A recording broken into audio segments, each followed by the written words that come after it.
ইতিমধ্যেই আপনারা অবগত হয়েছেন যে গোমতী জেলা প্রশাসক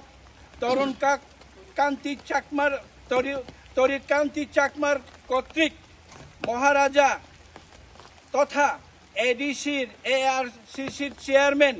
এমডিসিও বটে এবং আমাদের মুখ্য কার্যনির্বাহী সদস্য ওনারা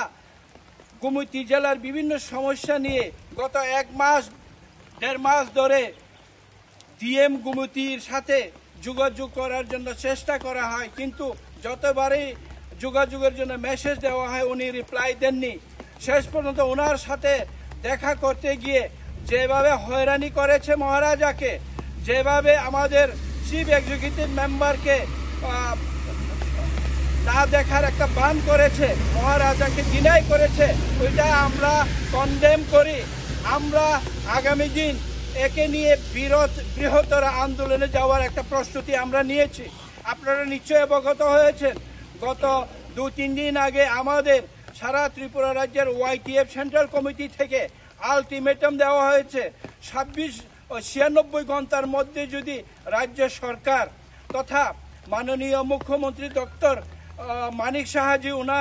ওনাকে নিয়ে যদি কড়া পদক্ষেপ শাস্তিমূলক ব্যবস্থা যদি না নেওয়া হয়, একটা বৃহত্তর আন্দোলন আমরা নেব এবং গোমতী ডিস্ট্রিক্টে আমরা ডিএমকে বয়কট করব, ডিএম তরিকান্তি চাকমাকে বয়কট করব। আমরা আজকে 3টে বিধানসভা কেন্দ্র তেলিয়ামোড়া, কৃষ্ণপুর, কল্যাণপুর এবং 11 মহারানীপুর তেলিয়ামোড়া এডিসি কনস্টিটিউয়েন্সির তরফ থেকে আমরা সিদ্ধান্ত গ্রহণ করেছি অতি সত্বরে যদি পদক্ষেপ না নেওয়া হয়, শাস্তিমূলক যদি তার প্রতি পদক্ষেপ যদি না নেওয়া হয়, তাহলে আমরা প্রয়োজনে রাস্তা অবরোধ করব, প্রয়োজনে আমরা আসাম আগরতলা রোড অবরোধ করব। খোয়াই ডিস্ট্রিক্টও আমরা, খোয়াই জেলাতেও ডিএম তরিকান্তি চাকমা গো ব্যাক আমরা স্লোগান করে বড় ধরনের আন্দোলনে যাব বলে আমরা সিদ্ধান্ত করেছি।